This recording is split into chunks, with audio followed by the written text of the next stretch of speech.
Hello everyone, it is I, King Ollie, and today we're going to be doing top 10 Mario bosses. My opinion to be exact, because we all know my opinion is best. I'm just kidding. Anyways, so for the top one boss I like is Dimento. And if you're wondering why I like Dimento is because he's an absolute beast at his game. And that is not a joke, he's an actual beast. He transformed Luigi, ate him Mr.L, and exploded him when he had the chance. And he even stole some of the hearts when he had the chance. Truly a villain, and I wish to meet him sometimes. Anyways, for number two, we're gonna be looking at Mario's brother, Mr.L. I know it was Luigi, but this is Luigi exactly. I know. Don't judge me. Anyways, I choose Mr. L because he looks pretty cool, and his combat skills are kinda weak, but also pretty amazing. He can build robots, and can even fight in space, which is actually pretty cool.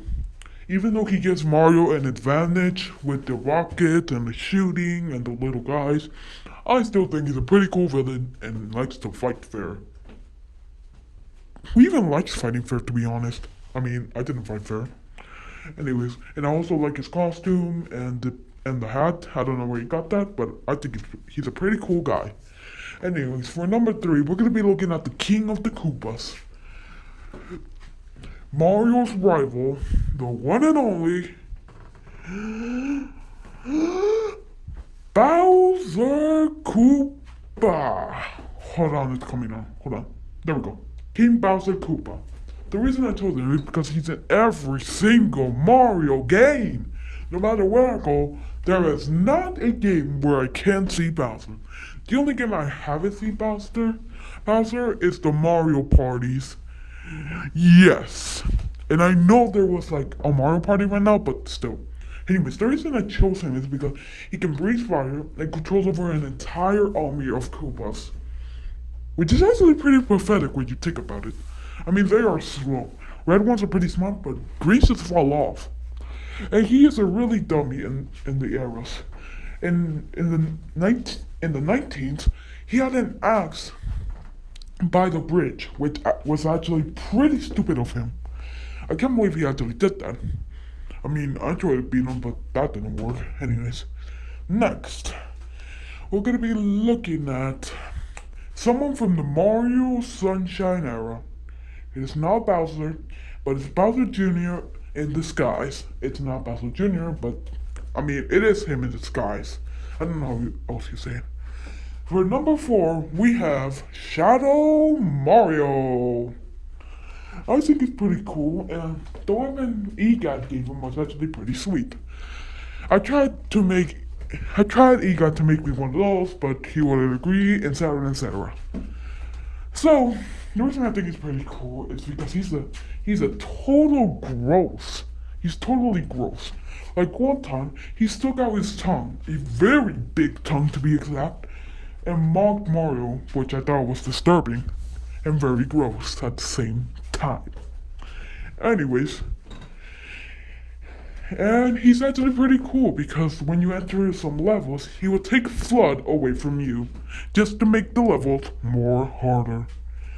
Anyways, for number five, we have someone I really enjoy, and he was in the DS games. Please welcome Fawful. So I'm gonna tell you a bit about Fawful. In the DS game, he tried to take over the Mushroom Kingdom to get his revenge on Bowser. I don't know why though. Doesn't really make sense. And he has his assistant, Meatballs. Or is that how you call him? I mean, he is a pig for God's sakes. Anyways, in the first game, he tried to take over the Mushroom Kingdom by controlling Bowser. But Mario and Luigi defeated him no easy.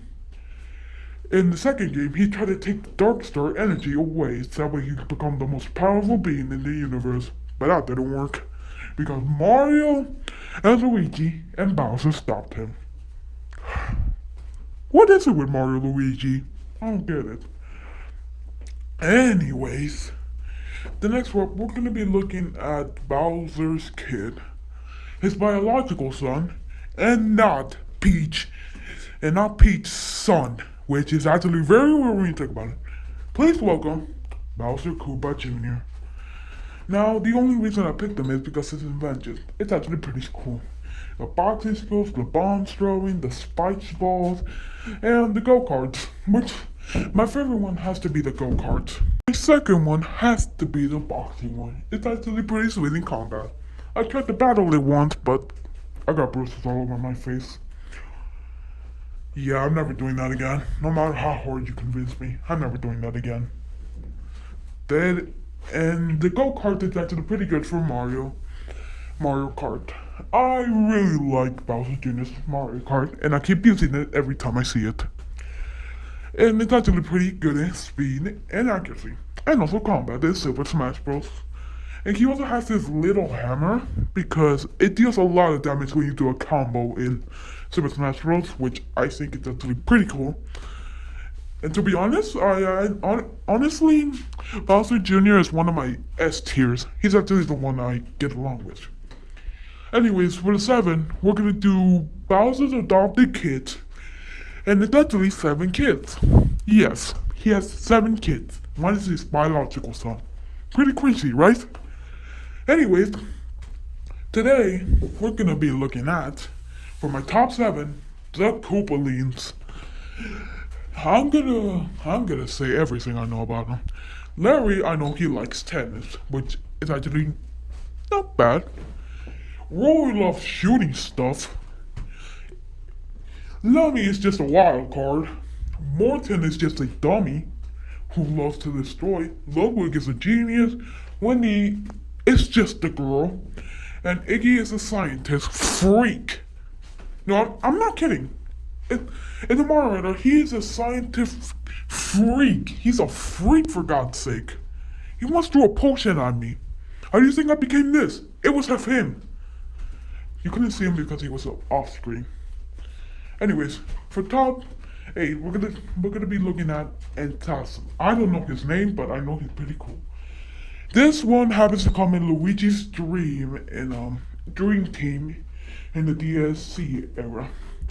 He is a nightmare, which one of the characters had to fight.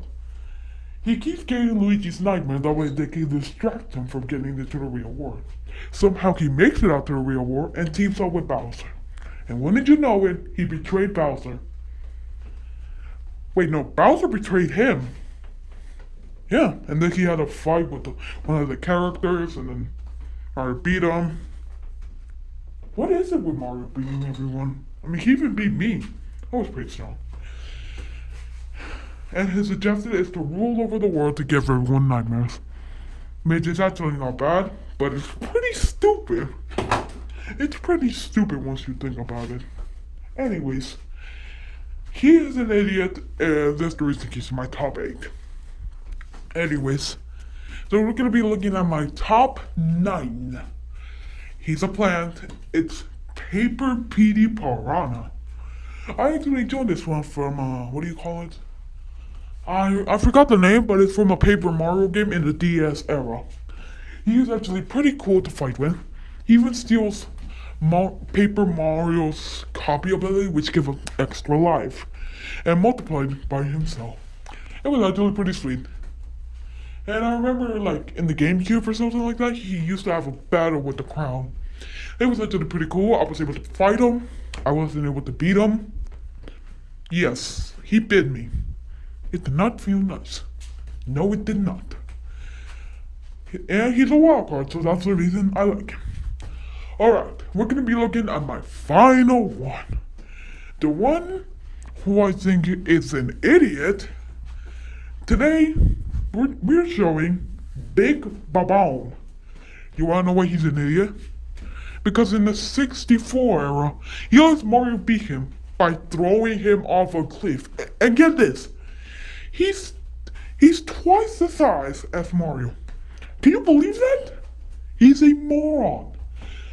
And when he's in Mario Party, he just explodes them for coins. Why not explode them for something more valuable?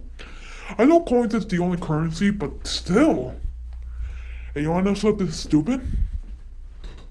In the Mario Wii era, you wanna know what he does? He gives them free bombs to beat him. This is the reason I think he's a moron, and I will not like him in the slight bit. I hope he dies, and I really want him to stop appearing in every game. Anyways, guys, that was the end of my top 10 bosses, Mario bosses, in my opinion. I will catch you all in the next video. Peace out, everybody. If I can't talk. What I meant to say is, peace out, everybody. Goodbye.